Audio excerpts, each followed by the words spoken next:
Well, hello there, friends. AJ here, and I'm excited to bring you two interviews I did with candidates that either one could potentially be Seattle's next mayor. If you are a regular Squid Tips enjoyer, especially in the last 4 to 6 months, you understand why I'm in the headspace of we need to be extremely focused on what is happening in our local politics. All of us.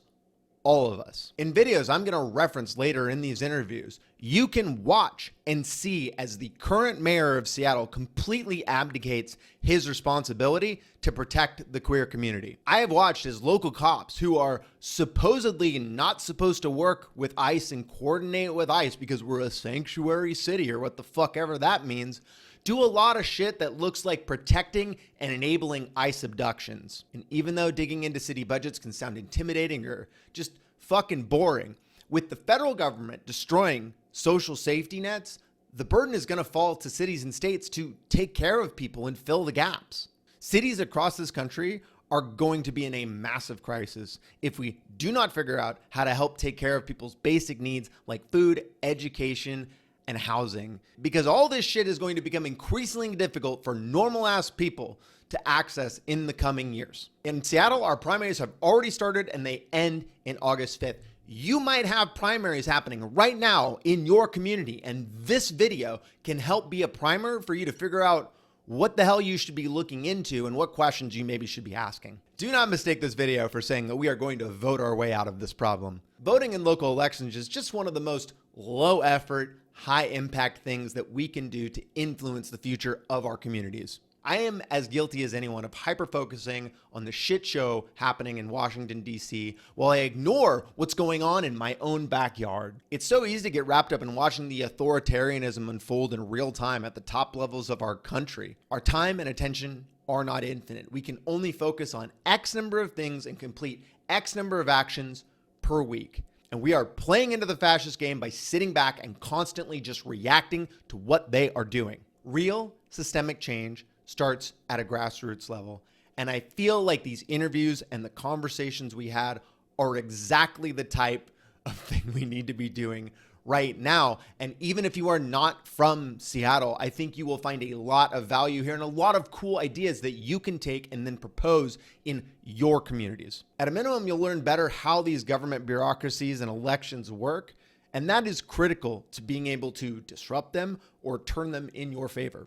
Gaining local power is a foothold to creating real change. And that is what I am trying to do in my community and help you do in yours. Primaries are extremely low turnout elections, but they are also where you can get candidates who are like a Zoran Mandami. I had to double check and make sure I was saying his name correctly. And what I think is cool is both candidates couldn't be more different from each other.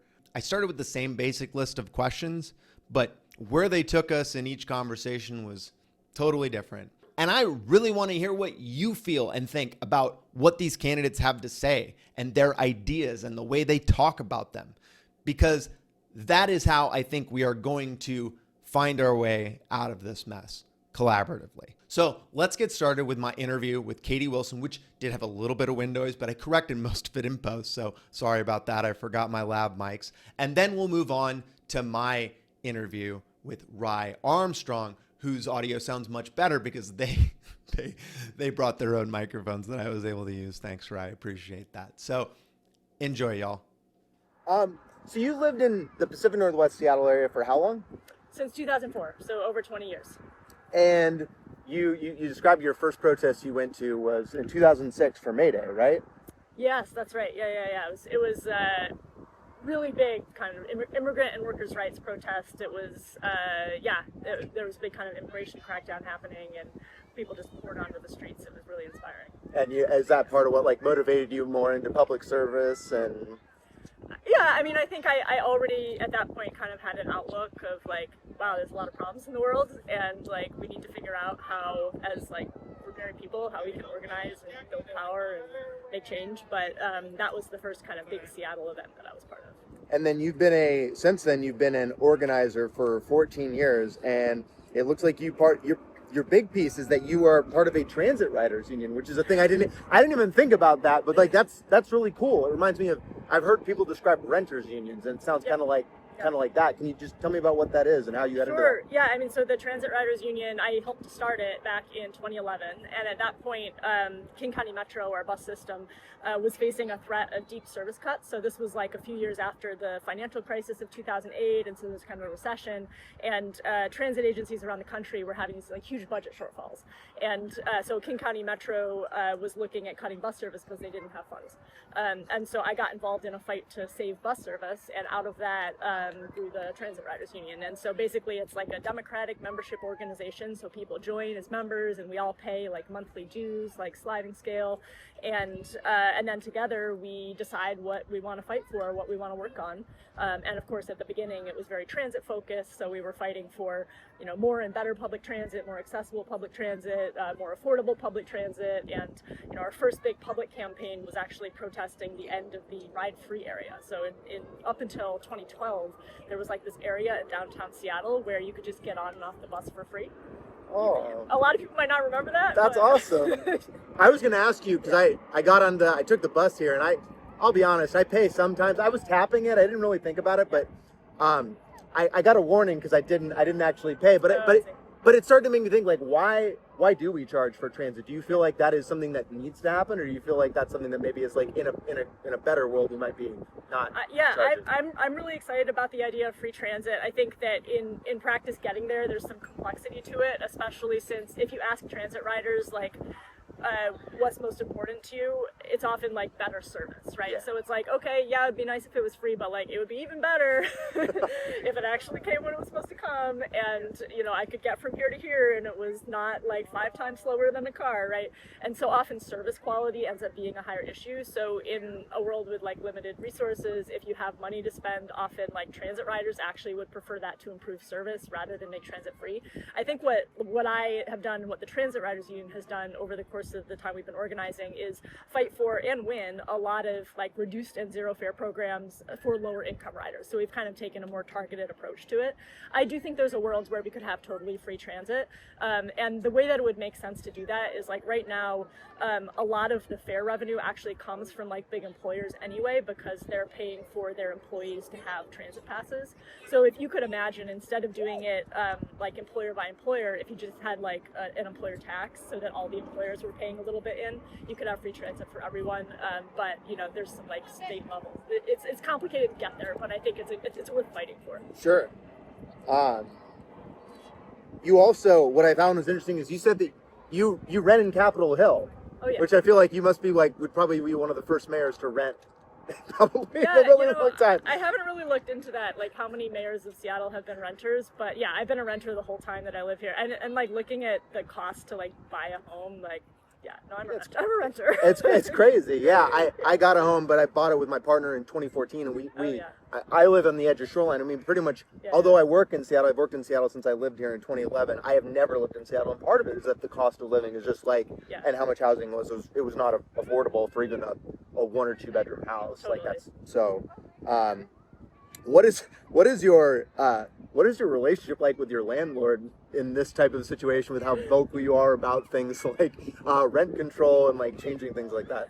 I mean, I haven't heard anything from them, so, you know, I think my building is, it's managed by Cornell and Associates, which manages a bunch of, like, old brick apartment buildings around the city. I think the owner is, like, doesn't actually live in Seattle, so the owner's probably just not paying attention, but, yeah, whatever. Sure. The management seems fine right now, you know, I don't know. Yeah, until you start literally, like, putting stuff onto them. I don't know, I feel like, you know, evicting the mayor might be, like, an issue, like... That's true. Good call. Yeah. So, I just want to talk about your top issues that I got from watching your content and like listening to you talk. It sounds like your number one is housing, and you've specifically, the things that you've talked about are building socialized housing, leveraging tiny house villages, renting house vouchers, more housing for more zoned housing.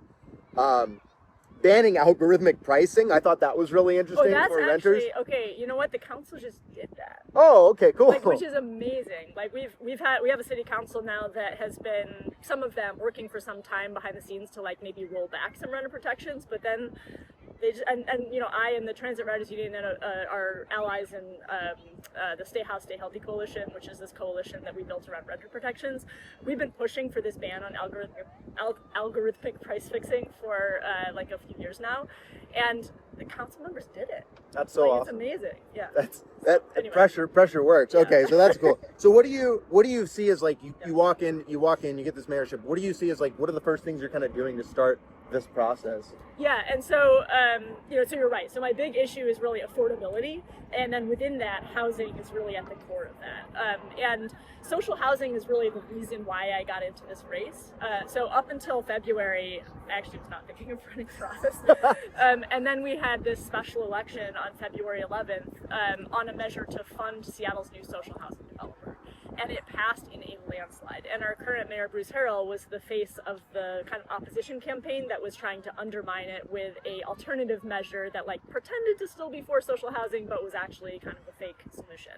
And so I saw those results and I was like, this is awesome. But also, the city really needs to like actively partner with the social housing developer to make this successful. And if we have a mayor who just wants to undermine it, it could be seen as a failure. People lose faith in it. And it's really, that's not just about Seattle. Like other places around the country are looking to Seattle because we're kind of on the forefront of this different model of affordable housing in the US. And so that was actually the thing that got me into this race, because I was like, we need city leadership that's going to fight to make this work. And so social housing, for anyone who doesn't know, it's basically publicly owned, permanently affordable, mixed income housing. And that last part is part of what makes it different from how we often do affordable housing in the US. So it's not just for like the very poor, it's for mixed income up to like 120% of area median income, which is actually, you know, a decent amount of money. And that mixed income model actually is what makes it kind of more sustainable, because there's kind of a little cross subsidy of rents going on, so that you don't need to just constantly subsidize it once it's built. And once you get a social housing sector going, then it's basically like this, public housing sector where private landlords then have to compete with it. And that moderates rents across the board in the private market as well. And so you look at cities like Stockholm and Paris and Vienna that have, you know, historically long-running social housing sectors. Like, it works really well, and so I really want to get that started here in Seattle. That sounds really neat. And so you build it, it's ultimately owned by the city, and then people pay, like you said, a percentage. Sometimes maybe you're making money off of it in some ways, sometimes you're not, because you're subsidizing people. The idea is that no one's paying more than 30% of their income in housing. And right now in Seattle, way too many are paying like 50%, like more than half of their income just on housing costs. Yeah, that's a lot. I mean, I think that even I know people. So I'm in the tech sector. I work as like cybersecurity, and I know that even people who make six-figure incomes can't afford a house anywhere near Seattle. Was that, and then with transit, obviously we talked about free transit. Expanding, I assume that you can be for expanding things like light rail or... Yeah, absolutely, yeah. Because I didn't even use it until I live up in Shoreline, and they just opened the one up in Shoreline, and that's what got me here. And my motorcycle got screwed up, so I got hurt. I couldn't put my gloves on, so I was like, but now that I'm taking it, I'm like, wow, this is actually really cool. I mean, I've watched the light rail system get built out in Seattle, and it's amazing how it's opened up the city, right? Like, I remember when the U District and like Capitol Hill stations first opened, and then up to Northgate, and suddenly you can just get somewhere, and it's great. I mean, it's, you know, and the ridership is really high. Like, people use it, and so yeah, absolutely. I mean, the city's role in expanding light rail is a little bit like complicated and indirect, right? Because Sound Transit is the agency that operates light rail, and it's like a multi-county agency. But the city does have a lot of power over light rail build out within Seattle, right? Because it controls the kind of right-of-way and permitting and kind of land use stuff. And so I do think that there's a lot more that the city can do and the mayor can do to try to expedite building light rail, and to just make it, I mean, the mayor also generally has a seat on the Sound Transit board as a board member, so I just really we should have public bathrooms at our stations, right? We should have just a lot more attention to the rider experience. And then our bus system, right? We have an opportunity next year because we're renewing a funding measure for bus service to potentially expand bus service. And then also just, I was at this event a couple weeks ago, Race the Late, right? So the Metro Route 8 is just like notoriously late, and that's largely because it doesn't have dedicated bus lanes all along Denny. And so it gets really stuck in rush hour traffic. The last time I took it, I was trying to take my daughter down to an event, and like we were waiting for like half an hour, and it's just not acceptable. And so there's a lot that the city can do in, making dedicated bus lanes and signal priority, and, also bus stops and, bus shelters is kind of within the city's province. So there's a lot that we can do to make transit, faster, more reliable, more comfortable for people. Yeah, because you also don't own a car, right? That's true. And you haven't owned a car for how long? I've actually never owned a car. I mean, I do know how to drive. Sure.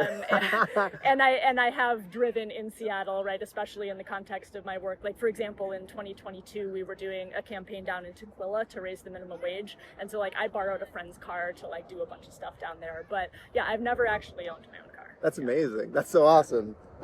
Where do motorcycles fit for you in the transit environment? Well, I mean, I would say that, we need to make our streets safer for all users, and that includes motorcyclists, right? I mean, motorcycles, in traffic accidents often don't fare very well, right? And so I think definitely like traffic calming and making sure that we have this Vision Zero goal, right, of zero traffic deaths and serious injuries by 2030, and we are like not on track. So I think we can do a lot better at street safety for everyone. Yeah, I think that especially with the rise of these electric powered like bicycles and stuff, Sure. like what is a motorcycle and what are these? Like this is just very blurred. They go about the same speed, and like I know as my motorcycle, like I use bike lanes and I use the bus lane when it is safe. Yeah. So when a bus is not there, when a bike is not there, I would definitely encourage things like allowing, because motorcycles are immune from tolls, things like that too. Okay, That's the thing they've done to incentivize motorcycles. That's the thing that I would encourage. That's just things that I would say. I actually didn't know that about motorcycles being exempt from tolls, so that's really cool. Well, if you remove your license plate, you're actually super immune from all of it. So, but yeah, I think that anything that gets people away from a car, right? Because to me, that's what I see as like the core problem is car central infrastructure, and I also know we're going to talk about it in a minute about like budgeting, but like car centric infrastructure is very expensive, and I know as the city is running into shortfalls, I just think anything we're doing to get people out of that is probably better. Well, I'll also say something about the electric bike thing, right? Since that's kind of like motorcycle adjacent, I guess. But I mean, and I actually don't have an e-bike. I intend to get one at some point, especially as my daughter starts getting old enough to like put her on the back of a bike. But e-bikes are amazing, right? I've talked to so many people who were not bicyclists, and then they got on an e-bike, and then they're like, I don't need my car anymore most of those days, right? Because it just really changes the section of the population that's able to actually rely on a bike, because you don't get sweaty, and it's faster, all of this stuff. You can get up hills, we had this state e-bike rebate program that just like immediately like everyone signed up, and then it was gone, right? Yep.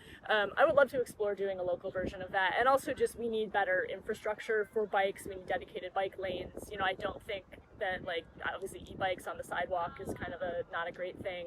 I'll say this as someone with a toddler, like I'm she kind of runs on the sidewalk ahead of me or whatever, and I'm like, oh God, I hope, I hope there's not someone just coming around that corner on a scooter or an e-bike. But yeah, like more dedicated bike lanes, I think, throughout the city, making sure our bike network is really connected, so that more people feel safe using that mode of transportation. I've also heard that from like nurses and medical professionals that those scooters specifically are pretty dangerous. Like people hurt themselves a lot on them. They're not wearing safety gear a lot of the time. Yeah. Like it's very casual. So yeah, I think we've got some work to do there. I mean, they're also very popular, right? Yeah. And I think that's great. And but I think we have work to do with the companies providing those micro mobility services. Also on parking, right? I hear a lot from folks in like wheelchairs, right? They often get just parked in the middle of the sidewalk, and then it's an obstruction. So there's definitely some issues there, but I think we can do better at working those out. You also public bathrooms, awesome. Yeah, I mean, I was just. How would we do that? What would that look? Would that just be building a bunch of them, building a new service to manage and maintain them, and like?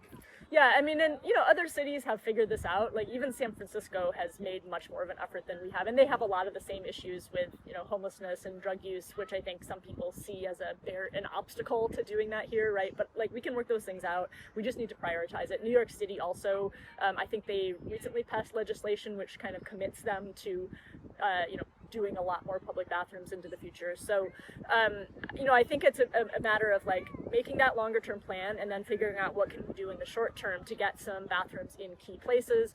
Another thing I would like to explore is some kind of partnership with like small businesses and other institutions, because there are bathrooms throughout the city. They're just in like private businesses, and I understand the reticence of like a small business owner to make their bathroom public because of some of the issues, kind of street issues that we've seen. But I wonder if there's a partnership with the city where like a small business could be like, okay, my bathroom is public and is listed in this public directory, and now the city provides some support, and that could mean like the staff that come and clean it, and some kind of rapid response thing if there's an issue, right? But like I feel like there's some solution there that will just make it easier for folks, especially like with kids, spending the day out in the city. It's just really an obstacle to people taking advantage of our great public space to not know that you're going to be able to use a bathroom if you need it. Yeah. And honestly, it's like we have, obviously the unsheltered homelessness is this huge crisis, and folks who are living on the street, like, need places to go. And like, if you don't want people like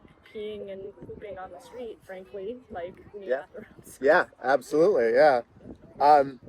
So talking about, and then I think childcare was another one you talked about. I don't have kids, although it's a thing I want at a time, but I mean, literally the cost of it was the reason I just couldn't make that choice. What would you do to help childcare for people in Seattle? Yeah, and I mean that's also, I just turned 43 and I have an almost 2-year-old, and I, probably would have chosen to have kids earlier if it wasn't for the cost.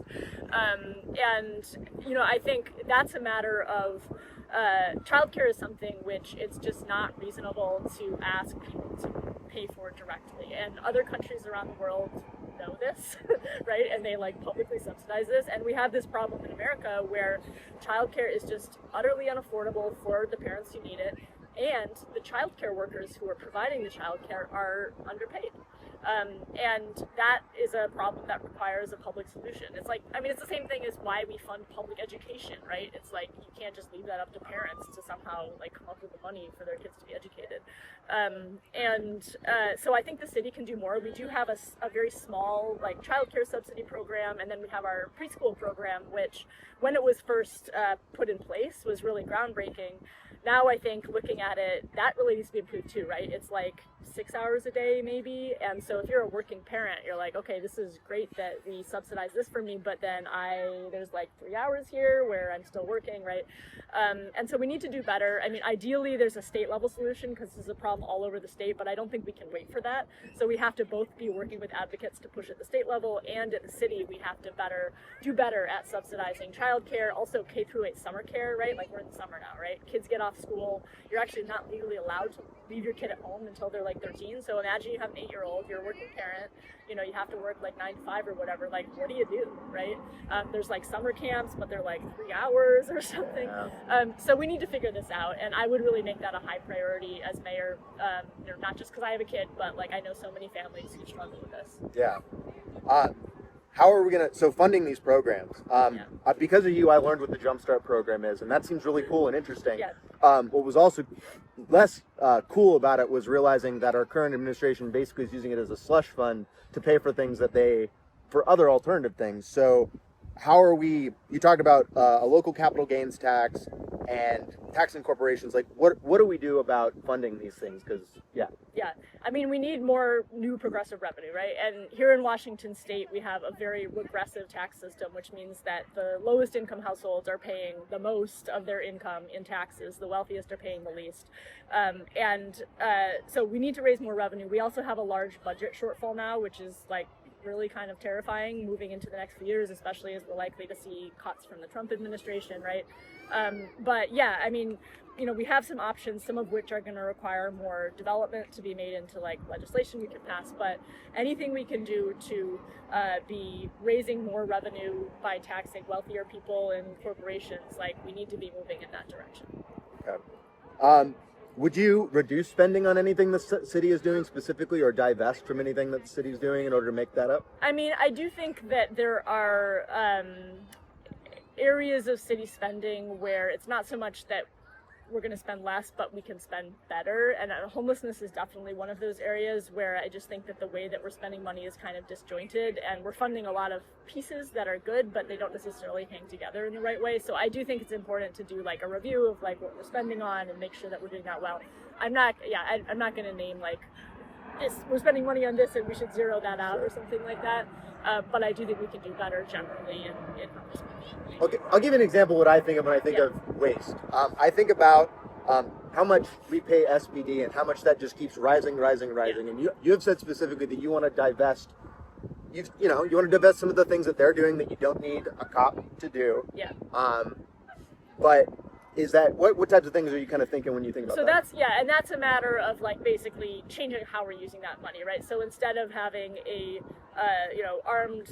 sworn officer responding to non-injury traffic accidents, for example, right? You can have a civilian doing that, and a civilian that's not paid as much, and it's still a good civilian job, right?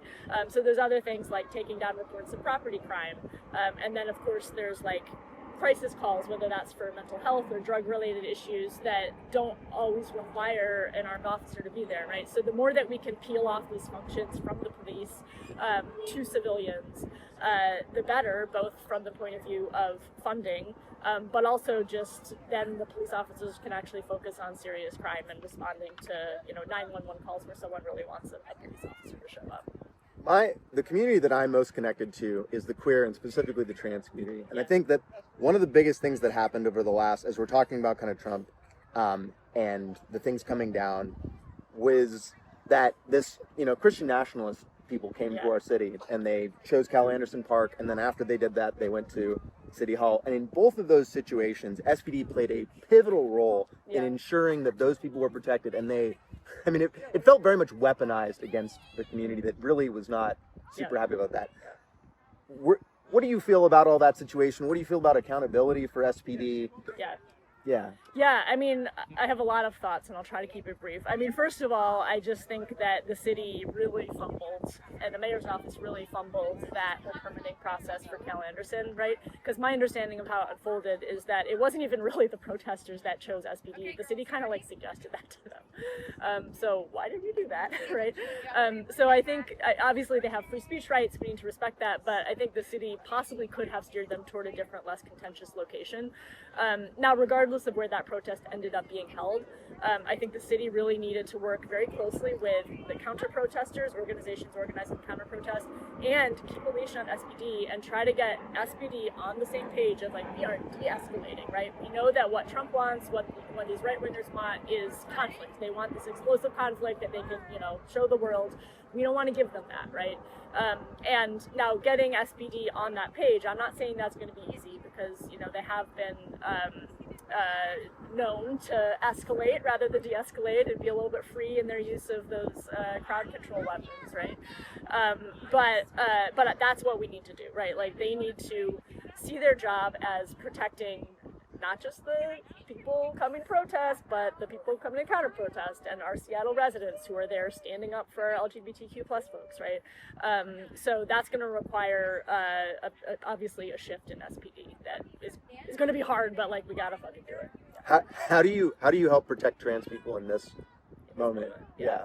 I mean, one thing that obviously is going on right now is a lot of folks are moving here from other places in the country, right? Fleeing persecution, fleeing hate, and Seattle is obviously a welcoming, inclusive community in a lot of ways, but it's really hard to live here, like our housing market, our job market, and I know that there are organizations and networks of folks who are helping people who are coming here, but I really think the city could partner with those organizations and figure out how to support, right? Like how can we support folks who are coming here, making sure that they have what they need to kind of find their feet, find housing, find jobs. So I would love to do that as mayor. Support programs that work with the transition boards and ICE. How do we deal with what's happening? I literally saw photos of people in Capitol Hill, of ICE in Capitol Hill yesterday. Wow. How do we deal with this? Yeah.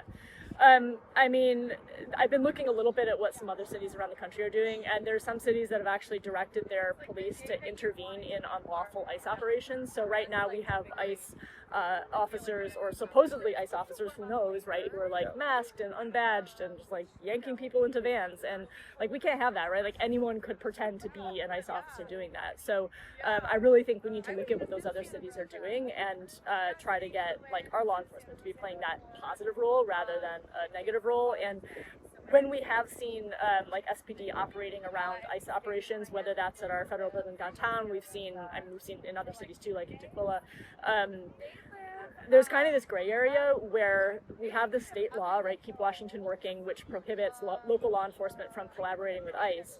But when you have police doing crowd control or whatever around a protest, often it kind of looks like they're collaborating with ICE, right? They're like moving people out of the way so that ICE can get their vans out. So we need at the very least some like legal clarity around what is that role so that they're not violating the state law and not collaborating with ICE. Now, I'm not like, there are some tricky issues there, right? Because you could imagine, like, as much as I might want to be like, no, it's like people block those ICE vans, our police aren't doing anything about that, right? We do have to think ahead about what that means, right? Because that is kind of an invitation for Trump to be like, okay, we're sending in the National Guard, we're sending in the Marines or whatever. So I think we do have to think about how that kind of conflict plays out. But right now, it just doesn't seem like the city's really thinking things through. Another example in Boston, right?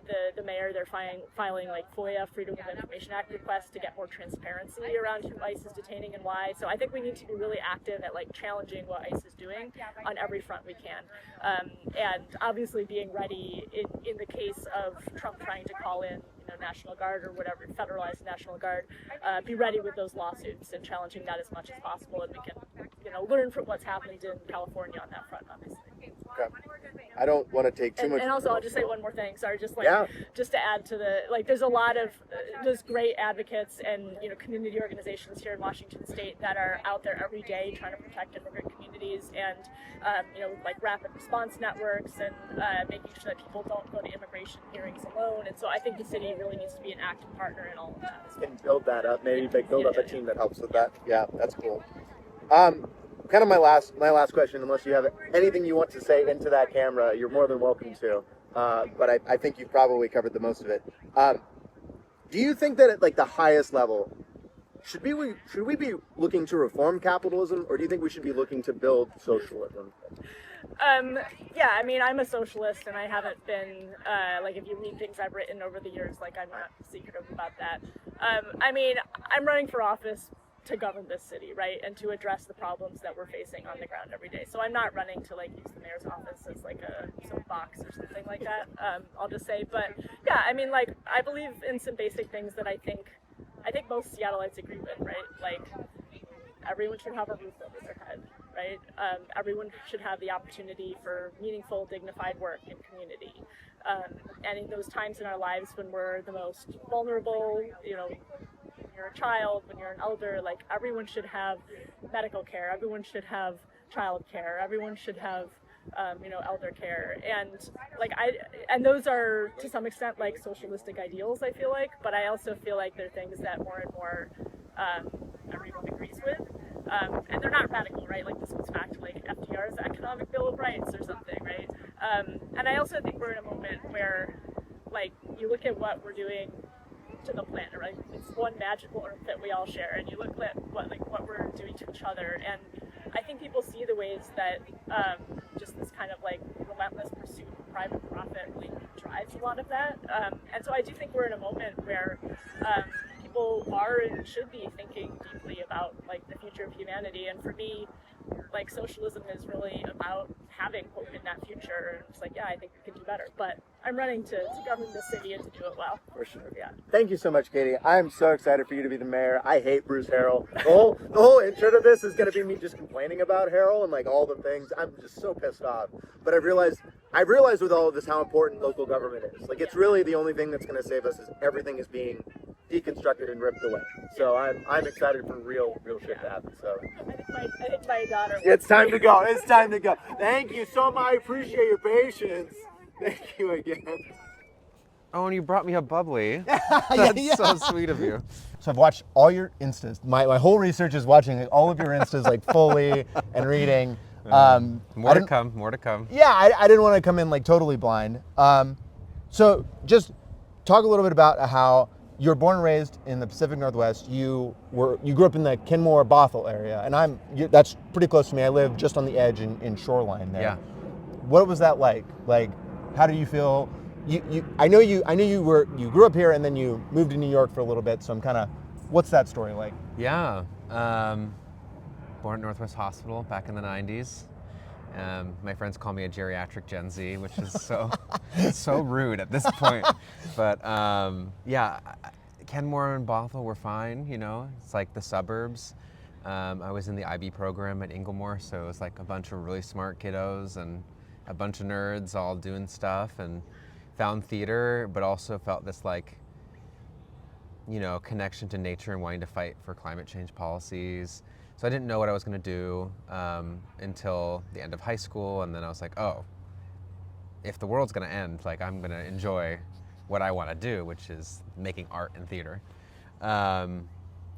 Which is, now I've flipped back to, oh, maybe I should fight more actively, because storytelling to me feels like could have passive impact, but you don't see the impact of that. So yeah, I grew up north of the city, would take the 522 express bus downtown, down to Capitol Hill. Yeah, it was weird growing up here. It's very different than it is now. I feel like there used to be more of a underground-y kind of vibe. And then I went to college. I did the whole national audition circuit for musical theater, which is a crazy endeavor, as it turns out, and got into a bunch of schools, got into NYU, couldn't afford it. Even with the big scholarship they gave me, it was still like $69,000 a year? A semester, I think. Oh my God, that's crazy. Yeah. It was like 83 for housing, and then they gave me like 20 something. So anyway, my parents were like, we're not signing those. And I was like, why? And then now I'm grateful I don't have those kind of student loans. $250,000 in debt as an artist? Yeah. Crazy. Yeah. That's indentured servitude for the rest of your life. So that's criminal. And I didn't go to NYU. I stayed in state, went to Central Washington University. It was the only BFA at the time. And learned a lot about myself, learned a lot about what I didn't like. That town changed a lot too, from 2013 to 2016 when I was there. 2015, Trump signs started going up, and there was an arts fee on the ballot for artists, and I was suddenly radicalized into like, oh, yeah, why don't we have an arts fee equal to a sports fee? We have like world-renowned arts programs over in Ellensburg at Central, and we're not funding them, and we're losing funding. So all of the artist students were like, yeah, pitchforks, and getting signatures, and we got it on the ballot. And in that conversation, people ended up being like, you should, you're organizing. You should like think about running for student body president or running for student body. And so I was like, all right, why not? So I got the signatures, got on the ballot, and then I got elected, and then the arts fee didn't pass. So, well, which I think was a shock to a lot of people, because the current student body was against the arts fee. Interesting. Young Republicans, and like actual difference in politics versus Seattle's like Dems on Dems on Dems. Yeah. On Dems. So yeah, that was pretty traumatic. There was some death threats and homophobic things, and I was like, oh, Washington's not safe. So I just ran away, went to New York. It's like, if I'm gonna do it, I'm gonna do it now. If I wait, I'm not gonna do it. I lived there for 5.5 years, 6 years. Pandemic in between, came back for like 6 months, and then ended up being on a couple HBO shows, and yeah, really was like a working artist. But I saw the health of my grandparents rapidly decline so fast after the pandemic, and I felt so far away. Like my closest family was in Maryland, and that was my like second cousin. So I don't have family on the East Coast. And so I moved back, and then started getting political, and then ran for City Council District 3, and then lost, and learned a lot, made a lot of friends, and learned how Seattle politics works. It's very insular, very echo chambers that are very loud and echoey, but normal people are not engaged. And then raised $250,000 for Alexis Rink, who got elected in 2024. We started Progressive People Power PAC, which is supposed to be a solution to the outside spending that Amazon does on the more moderate conservative side in our politics. And then we had a great year last year, and then I just saw I was going to run for city council position 9, and in conversations I met Dion Foster and didn't want to get in her way.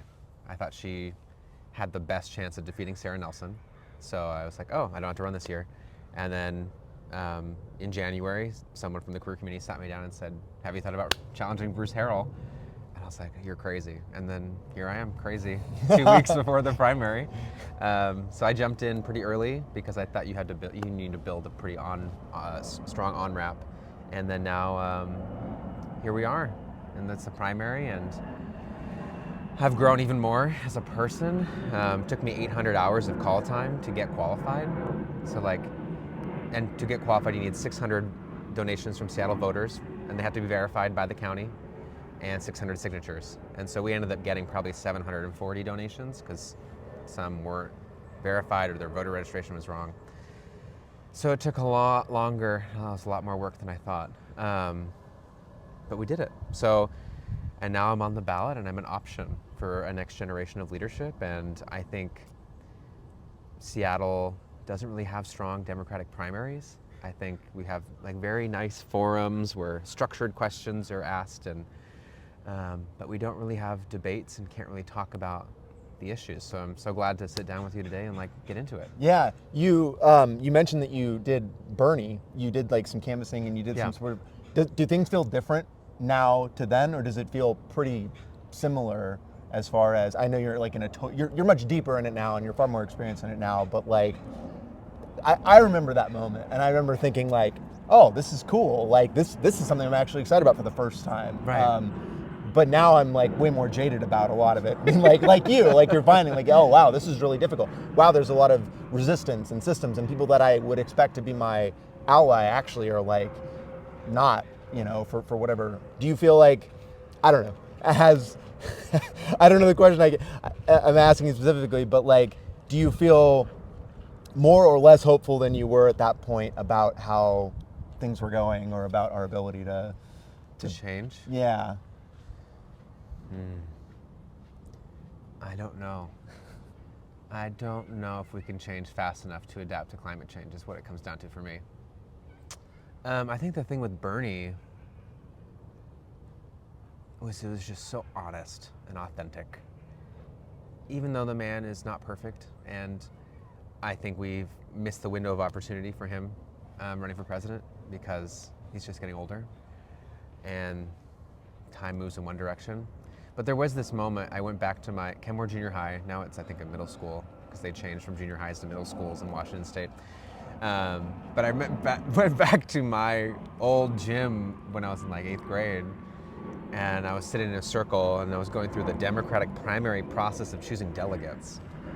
And it was a bunch of tiny little kids' chairs in a circle with all these middle-aged white women, and me and my dad were there, and each circle got to decide X amount of delegates based off of your zip code, and then based on the percentage of votes, those tally the delegates that get sent to the national. And we were the only Bernie people in that circle. And I was just so shocked at people not seeing what I saw, And I think we get stuck into a fear of change because it's a fear of failure complex. And what I understand is we're on these cycles of repetition. Look at Gaza, it's repeating the same traumas that were happening. That genocide is just gonna continue on until actual change happens. You look at, cover-ups of, we knew that climate change was here back in the 70s. There was a released document that came out, and they were oh yeah, we should do something about these corporations. We're just putting out too much CO2. It's going to end in the end of the planet.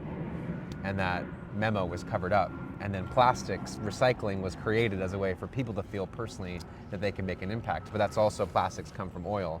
And so they're actually just making money off of, so it's this crazy scheme of trying to extract as much as we can out of our world. And I think Bernie was the first person to actually have the opportunity on a national stage to stand up against that. And he's done that his entire career, if you go back and watch old videos. But yeah, Bernie's the reason I'm here today. That's awesome.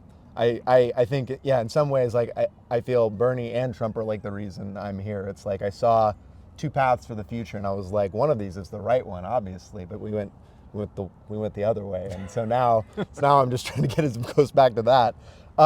You have a master's in sustainable development. Can you just describe? I didn't graduate from college. I did the thing. I took out a little bit of loans, and I didn't get anything out of it, and I was not compatible with college, so that's just how it worked. But what is that, and what do you feel like that brings to your mayoral campaign? Yeah, we did a lot of work on looking at systems change, mapping out other countries and how they're moving towards climate resiliency.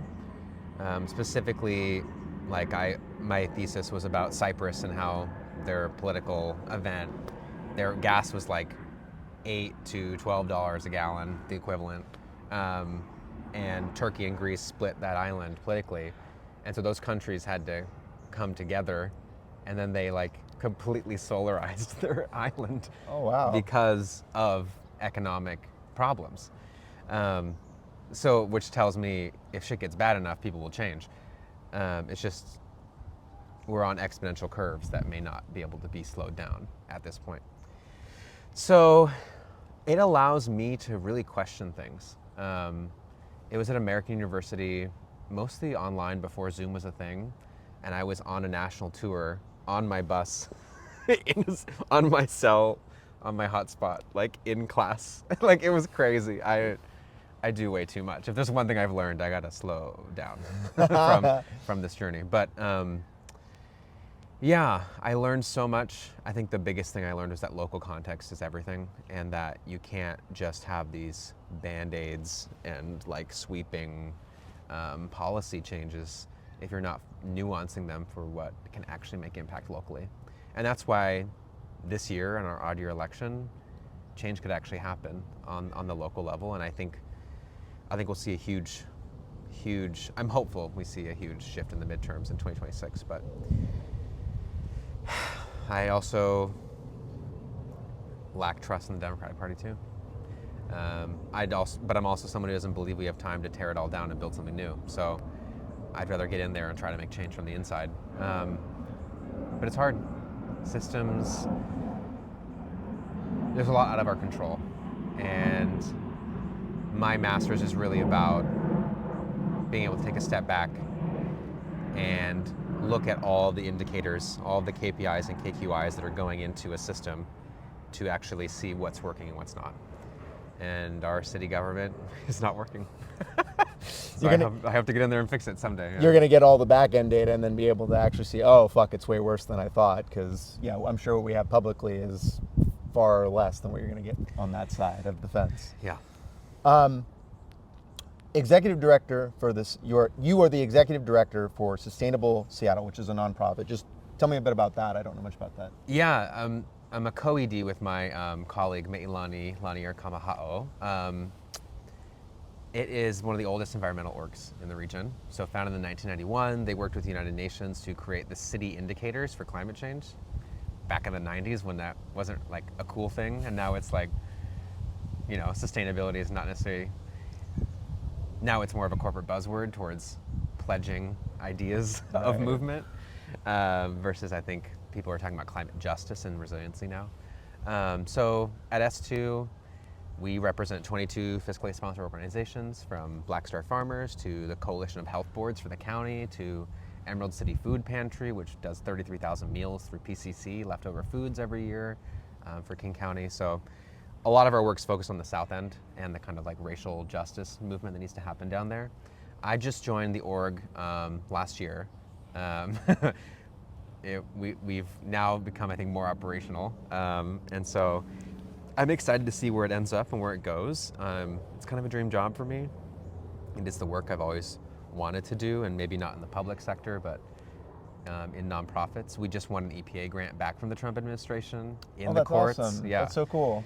only $100,000, but we'll take it. That's a Listen, lot. I know. Yeah, I was like, you can't say the word woman or climate or change in our edited grant, but we'll take the money and run. And we will still help women and people who are diverse, and like, it's crazy. So all for middle school kids to learn about climate change, like educational programs. It's insane. So yeah, world's heavy, but I can show up to my team of 4, our mighty, contractor team, and still make change, hopefully, in the long term. I like it. You're a union worker, and what I assume is it like a Screen Actors Guild union, or? Yeah, so I am on the National Council of Actors Equity, which is for theater performers, and then there is SAG-AFTRA, which is for film, TV. Oh, okay. So 2 different unions. I'm in both unions. Got it. I'm elected to Equity, so we represent Disney World performers, Chippendales performers, lecturers at UCLA, strippers in Oregon. Awesome. Like, it's really... That's very diverse, yeah. Yeah, actors, stage managers, 50,000 members across the country, from Broadway to the smallest little theater up in Port Townsend. We have a small Equity theater up there. So I visit those workers. I work in those theaters at times.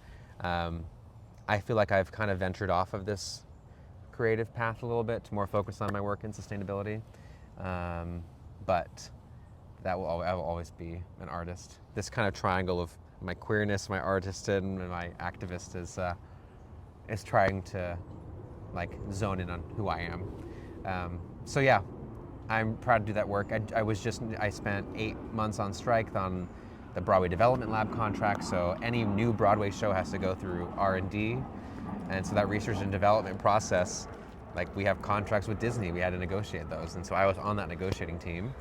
And most recently, our National Council negotiated through our health insurance workers group coverage for egg freezing and IVF benefits for our workers. That's amazing. Yeah, we have a lot of queer families in our union. So in terms of union work, yeah, creative economy, I think it could be the future of what we have. And then to pay the bills, I run a nonprofit.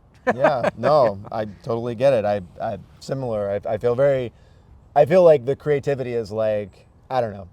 Maybe you believe this, I've heard this at least. It's like one of the things about fascism, it's like there really is no creativity to it. Like, there's no art. Like, it's very much like about dead art, or like just copying whatever came before. Whereas, like, to build the better world, you have to come up with new ideas, and like creativity is part of, I think, the human experience, whatever that is. Whether it's, I was never good at drawing, and I'm jealous of people that can draw, but I'm kind of like you. This like, is your creativity. I did theater as a kid too. Like, I just got out of it after I left school, and I enjoyed sports, but I still enjoyed sports because I enjoyed performing for people too, and I like being good at it. And so I think that's like part of being a human. So I don't know how you let that go, and just connecting that with your advocacy, I think, is like the new way forward, right? Like, just like kind of everybody needs to be on social media if you want to be an activist, because you need to be like showing what you're doing. You need to be demonstrating to other people how they can do it and replicate that. And I don't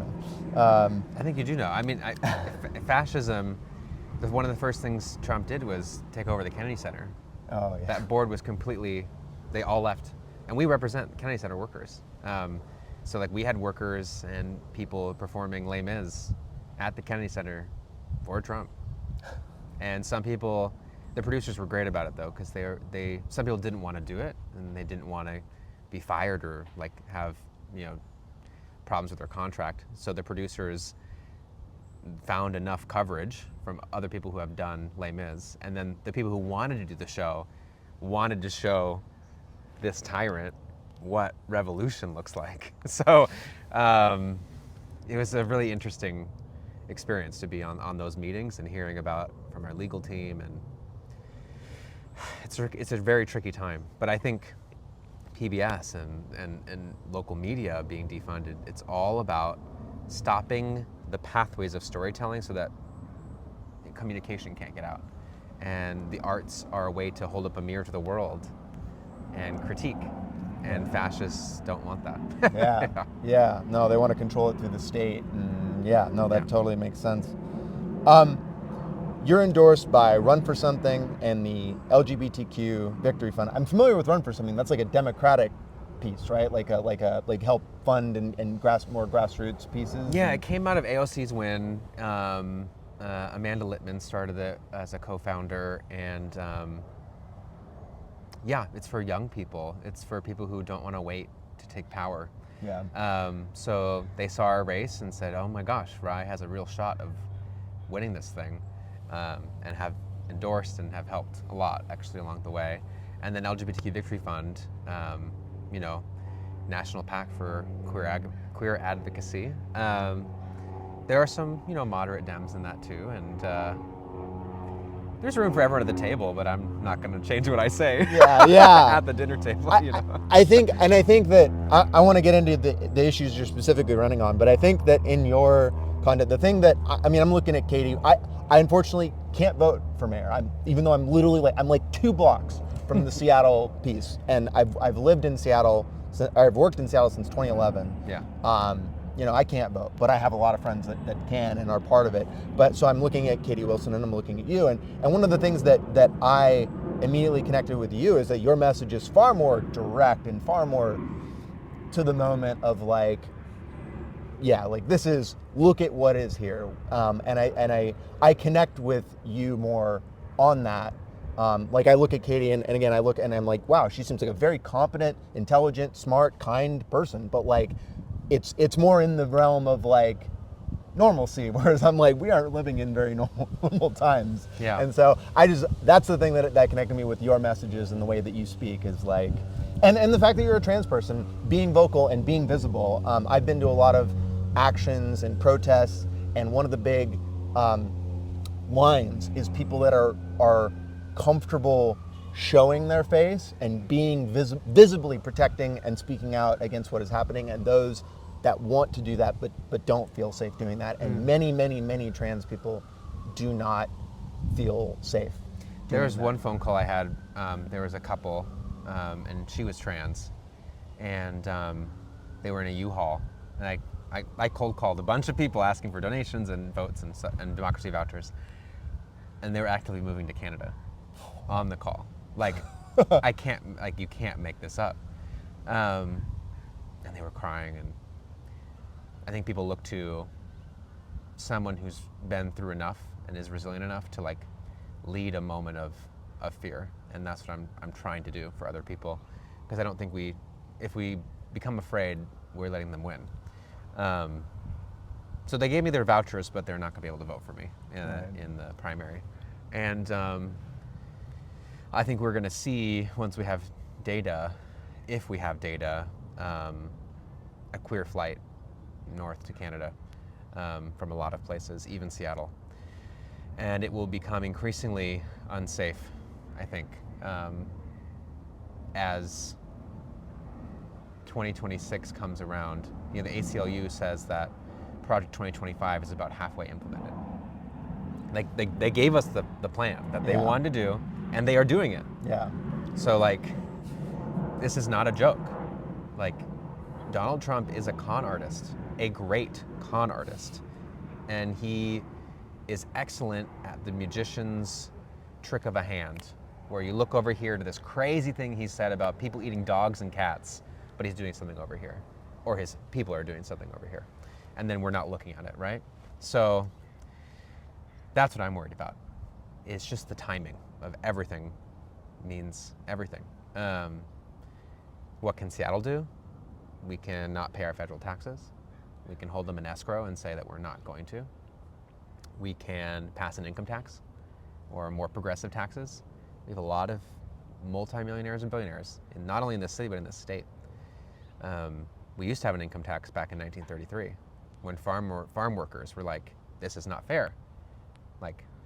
The agricultural rise up happened almost 100 years ago. And then within 2 years, powerful interests got rid of it and put it in the state constitution and said, you can't change this unless you have 2/3 or 3/4 majority vote. So if we want real change, I think it's going to have to be people stepping up and getting engaged. And I think what I'm observing of the electorate is that we're not going to have that this year. So even if it is me or Katie up against Bruce, there'll be millions of dollars for him. And I am not sure that Seattle's actually ready for change.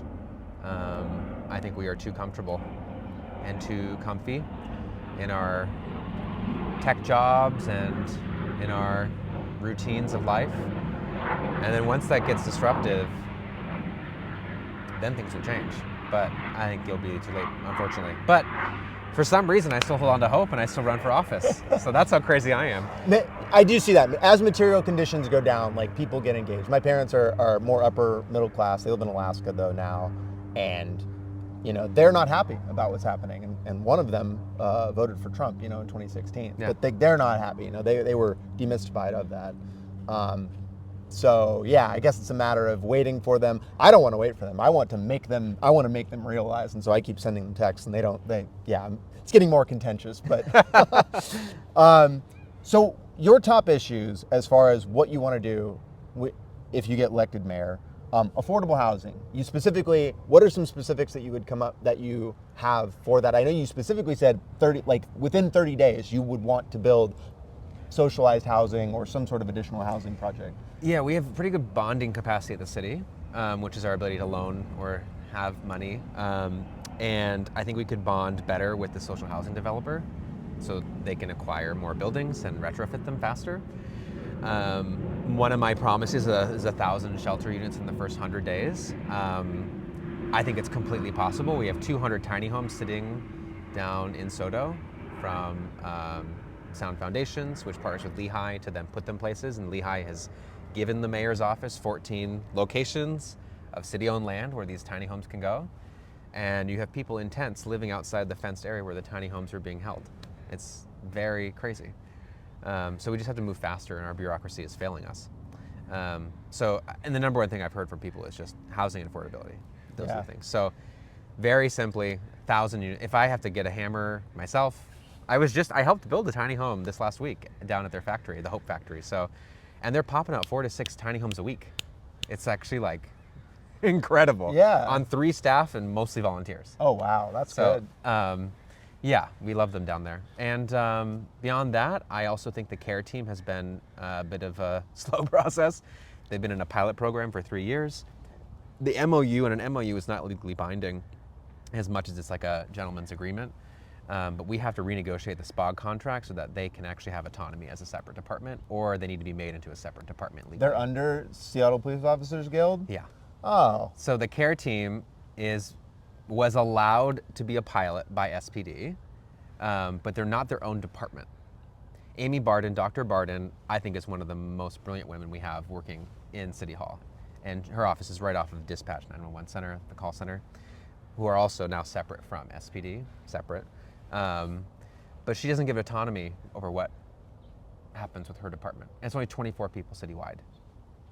Wow, that's not enough to meet the crisis. Yeah. So I want to see 240 mental health workers, social workers, unarmed medical professionals there's a new drug called Sublocade, which is helping a lot of people. It's like an injectable, long-lasting buprenorphine. So it allows for like a week long without withdrawal symptoms from fentanyl or from other amphetamines. So Sublocade could be a game changer. And I was like, Amy, what's the one thing you want? And she's like, I need Sublocade to scale. And I'm like, great. So I listened to that, and that's now in our policy platform. So I think the CARE team needs to be truly autonomous as an actual third leg of public safety. It's a great idea, but Seattle loves to like orbit our ideas and really think about them and then make excuses for not taking action because, oh, God forbid, someone makes a mistake and gets blamed for something. Yeah. We're really quick to point fingers here. And I think we have to be much more collaborative. But I don't think SPOG should be negotiating on behalf of the CARE team. No. So. No. I want them completely separate. Yeah, yeah. And then finally, childcare. On average, it's $4,000 a month for working families, and we can update our land use laws to increase the supply of childcare centers. I think in the city, we only have 39 state licensed childcare facilities, and the permitting processes for those is crazy, and it's from the 70s. We have not updated it since we had liquor stores, and now we sell alcohol in a majority of the city. So we can update our laws to build more childcare centers and help working families. So those are my very, very clear 3 promises: is an expanded care team that's autonomous, 1,000 shelter units, and affordable universal childcare through land use reform. And that would be, all of that would be pretty transformative. I mean, even for tech workers, I mean, I can tell you that with people that make, 150 grand a year, they still can't afford a home. Right. They still look at having kids and childcare and they're like, fuck, how am I going to pay for that? It's made a new 1950s version of our culture where mostly femme-presenting people are staying home because it's cheaper than paying for childcare. And so then they don't have careers, and then we have the tech bros broing it up down in South Lake Union. Yep. No offense, but you could pay more taxes. Yeah.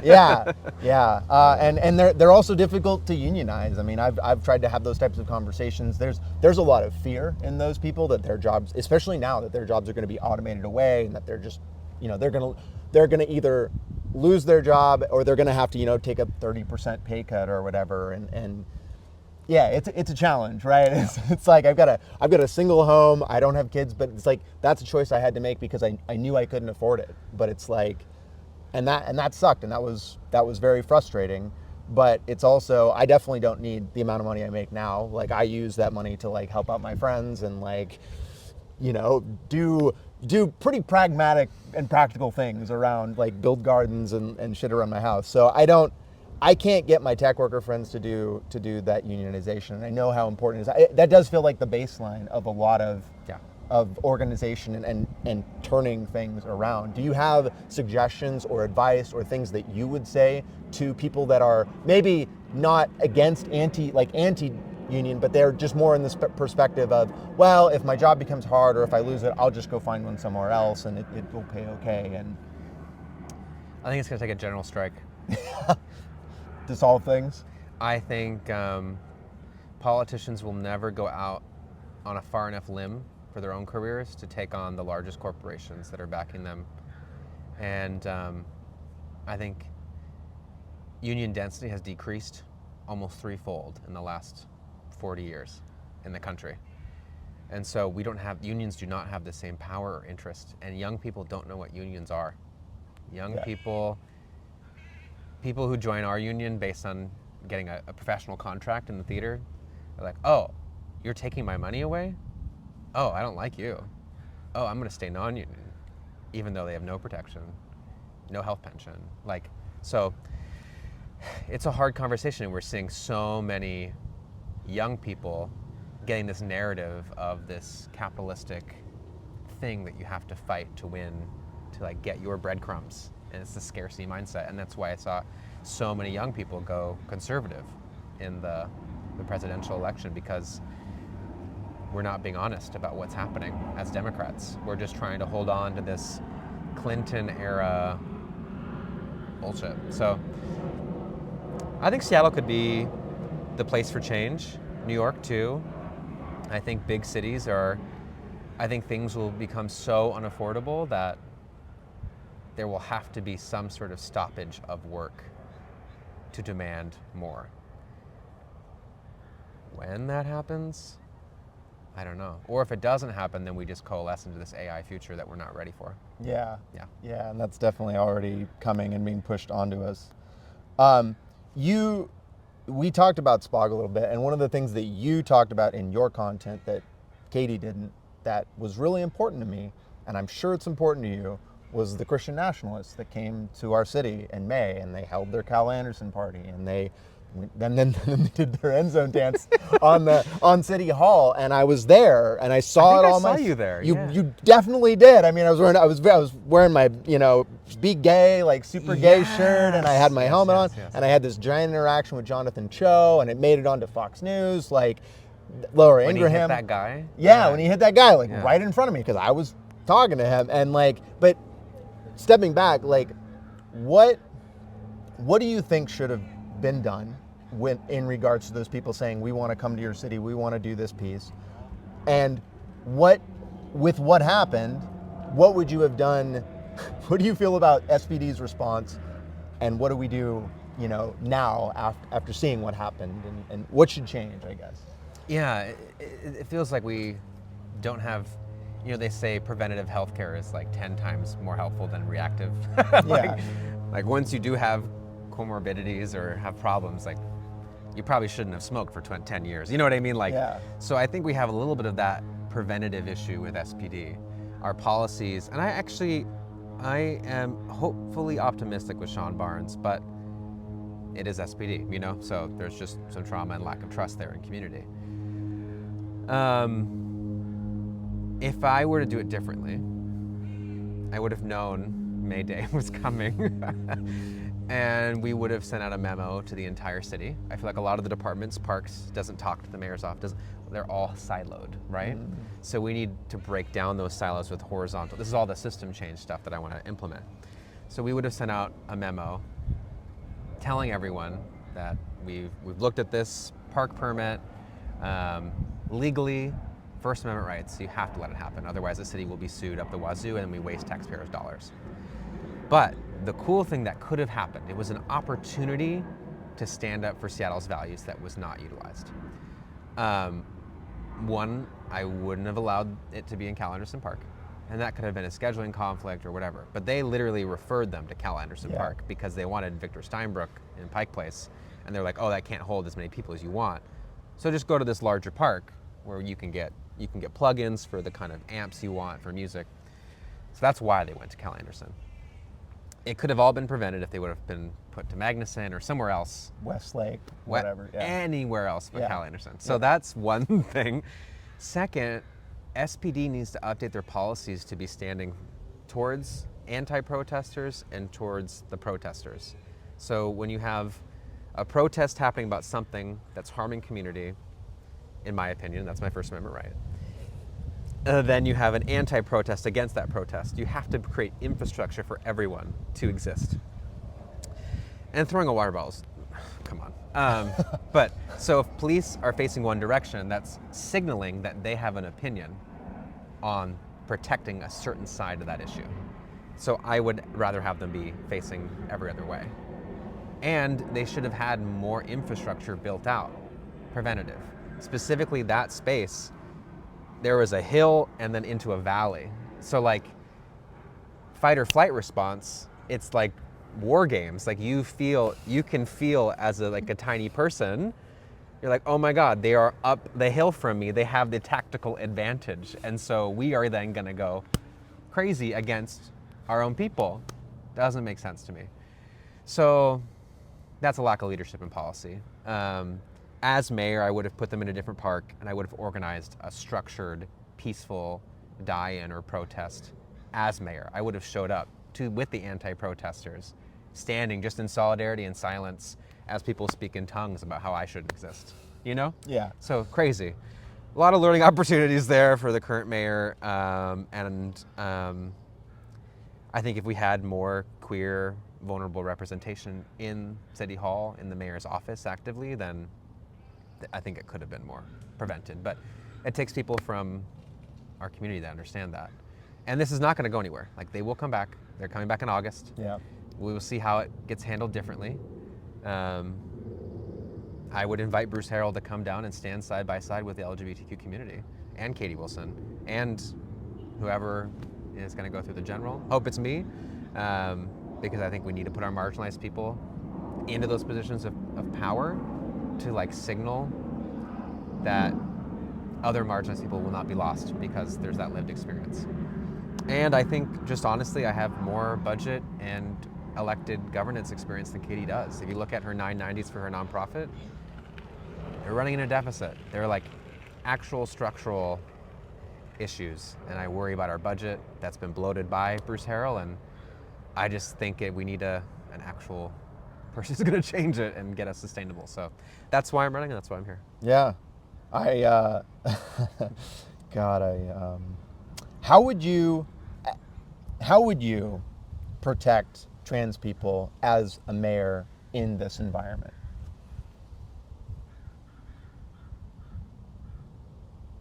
There might be a time where we have to go underground. In the next 4 years, there might be a time when we need Seattle to protect trans people.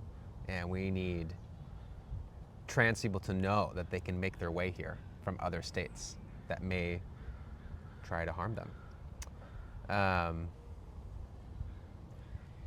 I think that looks like a lot of tactics that we wouldn't be public facing about. I think that looks like a lot of not helping ICE and not helping the FBI.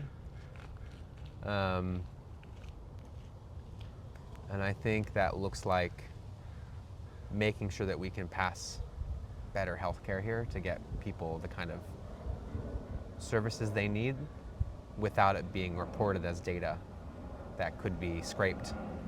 Despite HIPAA, Yeah. it's still data that's out there. And I'm sure I'm on some list for the medications I'm on, and you know what I mean, and the procedures I've had, and the gender affirming care that I get thanks to Apple Health. But it's a hard question. And I'm, you know, the trans community is broad. There are some people in the trans community and the gay community who have said that I'm not trans enough to be representative of the trans community as a trans non-binary person. Because there are trans people who go from man to female, female to man, and it's a one-way street for them. For me, it's more about being trans as transcending this box that that people try to put me in. And that's just a new thing that people have a hard time understanding. Even when I was at the tiny home construction site, because I had lunch with them and I answered their questions and talked, like, just was in community and being honest. This man comes up to me as I'm about to leave, crying. He's like, Ry, I want to vote for you. Like, I agree with you for 99% of things, but I just cannot believe that you can win an address.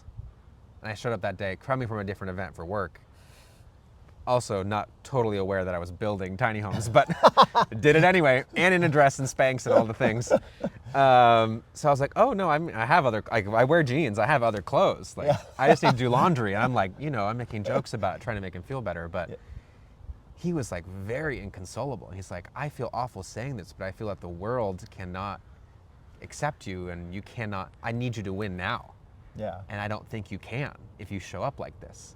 So, and he told me, like, let go of your ego and just, like, win for us, but don't be yourself. Like, lean into it, but like lean into being like something that is more normal, like what a normal person would expect to see, or something to that effect. Like, Yeah.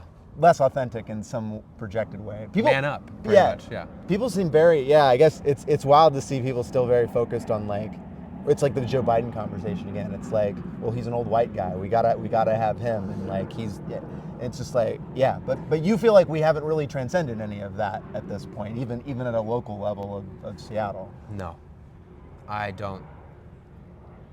No, I don't see it. I've had even friends I've served on the LGBTQ commission with, and, you know, he went off and endorsed Katie. Like, he can go do his thing. That's fine. Your opinion of me doesn't matter. But yeah, it's I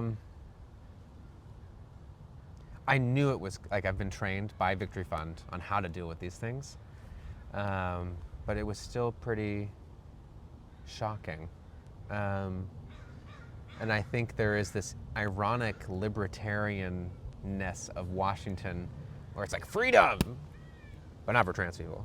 You know what I mean? Yeah. So if you can't respect me or vote for my policies and address, then I'm still gonna, it would be a disservice for people not to show up authentically as myself and be honest about who I am because of your perceived bias of how I should win. I don't want to win unless I'm me. Yeah.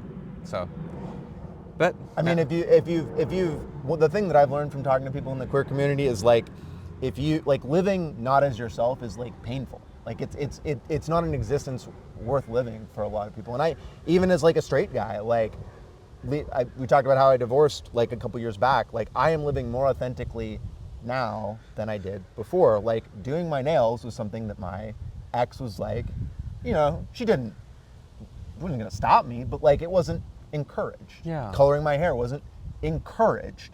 And Yeah, like it's surprising. Like I know that that's just like a fraction of like the queer or trans, like absolutely That is a fraction. gender identity. Yeah, but like I have experienced like losing friends and stuff over, like, now I have a partner who's trans, and like losing friends over that because they are incapable of adapting or like respecting that, and like that is very, yeah, that's been really surprising and disappointing to me that we're still so focused on superficial things and not like getting to the core of the real problems they're having, like climate change, like people's humanity and dignity and survival. I mean, at this point. So yeah, I guess I'm not surprised to hear you say, I'm disappointed to hear you say that. I'm not surprised to hear you say that, though. Yeah, I mean, the least I can do is show up for community and say that we're not going to go anywhere. Yeah. So, but I mean, this whole process has taken a huge mental toll on my mental health. To be honest with you. So I believe you. yeah, it's a lot of interesting, a pressurized echo chamber of people who are really loud and say some crazy things, but I'm still here. Yeah. Yeah. And I get the sense. I mean, I get the sense talking to you that, like, I mean, this is how I've kind of learned and felt. Like when that May Day stuff happened, I had spent a bunch of time organizing with other people and had like conflict over it, and I was like disappointed that people weren't coming together the way that I thought. And then the way it all went down, I was like super mad about how everything happened. It felt like a lot of harm came to it that could have been prevented had people maybe shoved their ego down or just like listened, you know, or whatever. But at the same time, after it, I walked out of it and said, that's okay. Like, it's not over. Like, the fight's not over. This is just one building block, and this is like a learning moment to like make myself better and then to teach out to other people what I learned from all that stuff. So I guess I get that sense from you, is that like maybe, you know, whatever happens, it's like like you said, you're busy. Like you got plenty of plans, plenty of things to work on too. Yeah, and I think I tend to oscillate between activist and artist, and so this big swing that I took, I'll probably end up making some art out of it to heal and to be in community. And what I'm finding is that a lot of people are in pain, and a lot of people want to project that pain onto you because you're an easy target in the moment, because you have to stand up for something that could be change or different. Yeah. So, yeah, I love Seattle nonetheless. Yeah. And I have love for so many people in the community, but only 30% of people will likely vote in the upcoming primary. Yeah. And that's sad. Yeah. Yeah, not much of a democracy we have. As Malcolm X said, you know, it's not a democracy, it's a hypocrisy. Yeah. So, we've been talking for a while. Like, thank you for your time. This has been very generous, and I've enjoyed talking to you, just so you know. Yeah, me too. I think I know the answer to this question based on discussing with you, but like at a high level, kind of zooming out, and I think Zorhan kind of brings this into the conversation, but just like, should we be looking to reform capitalism, or should we be looking at thinking about building socialism? Like which framework, or do you have a different framework you think about when you, like, at a top level? I think we have to redefine what a democratic socialist is. That's saying we want to use democracy to dictate great social programs and have equity in how our money is spent. And I think to balance capitalism, we need socialism, and that they can yin and yang with each other. I don't think capitalism will ever go away. I don't think we'll ever, maybe we could. I would say 95% chance capitalism never goes away. Because there's too many people invested in it. Retirement plans, like the price of housing, like that is people's retirement, that is their future. They are in, like we're in the casino playing the game, and that's the game we're stuck with because too many people are invested in that game. Yeah. So unless giant climate change wars happen and then suddenly we rebuild the system after it fails, that's the 5% I was thinking of. Yeah. But in the meantime, the role of government, we look at FDR's times, like corporations are paying 34% taxes to rebuild after the Great Depression. And so now people are not paying their fair share. Jeff Bezos is spending what kind of money on his freaking wedding? Like, it's clear as a species, our values are not aligned. And so we need something to come in to balance out that corporate greed. And I think that could be the role of government if we elect those people. Zoran, and this is where DSA in New York is different than maybe DSA in Seattle, but I was a delegate for the DSA convention in 2023 in Chicago, and he was there. Like, they were organizing for this moment 2 years ago. Wow. This is not a fluke thing. This is people organizing to make this change. So that's why we don't have a Zoran in Seattle. I mean, I like to think, because I'm a democratic socialist, that I would love to be a partner with him in building that national movement. I don't know if Seattle is ready for me as that, and we don't have that same kind of organizing structure. Seattle is much more piecemeal and divided on the left. So they have really leveraged a beautiful moment. And I think it could be a turning point. It could have ripple effects heading into an AOC or a Pete Buttigieg like presidency in 2028. And that's going to take the next generation queuing in, which I think through the algorithms, Zoran is that thing. So, but also it's putting all of our eggs in one basket. And so if there's one fuck up, then suddenly all socialists are blah, blah, blah, blah, blah, blah, blah. So I'm a democratic socialist. I believe in this like balance where socialism has to be in the conversation, because government creates social programs based on taxes. And if, like, New York has a $112 billion budget, Seattle has an $8 billion budget. You get what you pay for. We are not investing in the kind of services Seattle needs to be offering our citizens, proportional to population. So yeah, that's why we need progressive revenue. That's why we need real change in the next generation of leadership who's not going to be afraid and not going to say, I'm going to wait my turn and sit down and be a good little child. No. So many people laughed at my face when I said I was running for mayor. Laughed in my face, or behind my back, or gave me the silent treatment.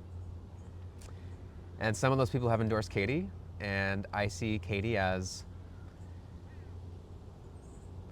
a potential hope of an establishment Democratic Party.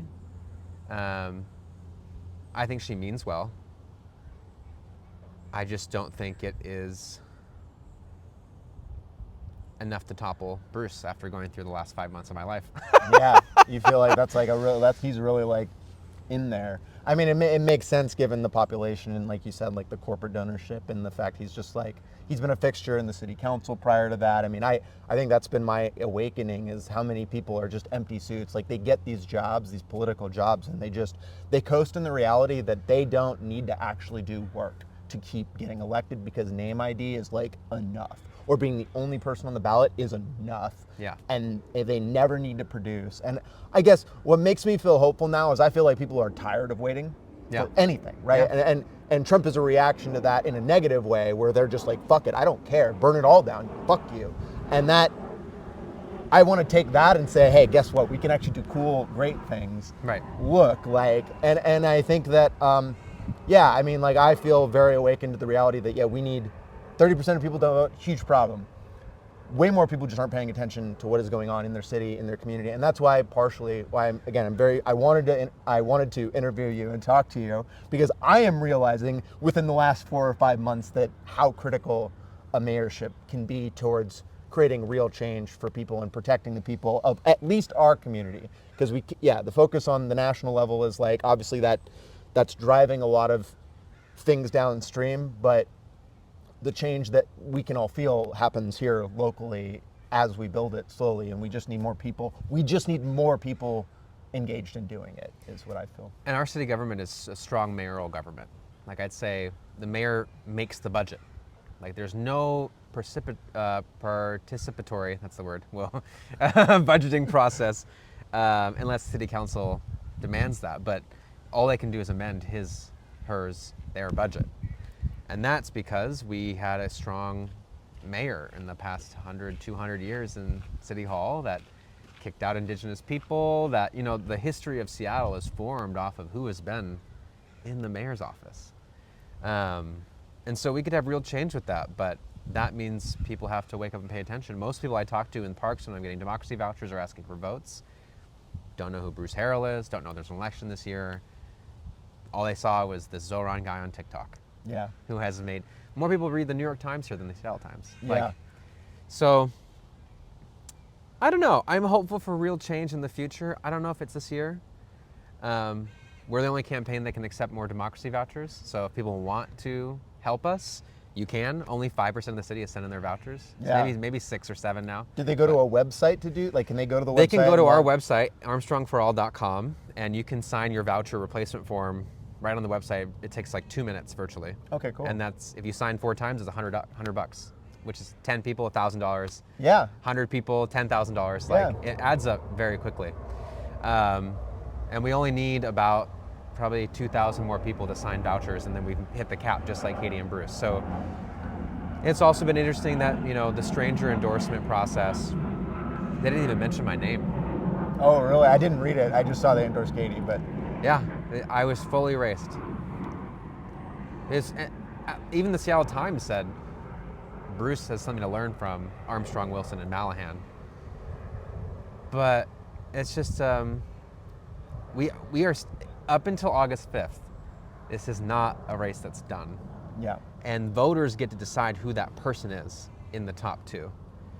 And I have respect for Katie, but I'm also running. I'm a real candidate.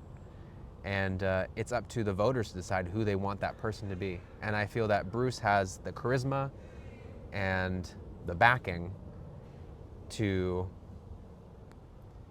beat a policy wonk when you're too wonky for normal people.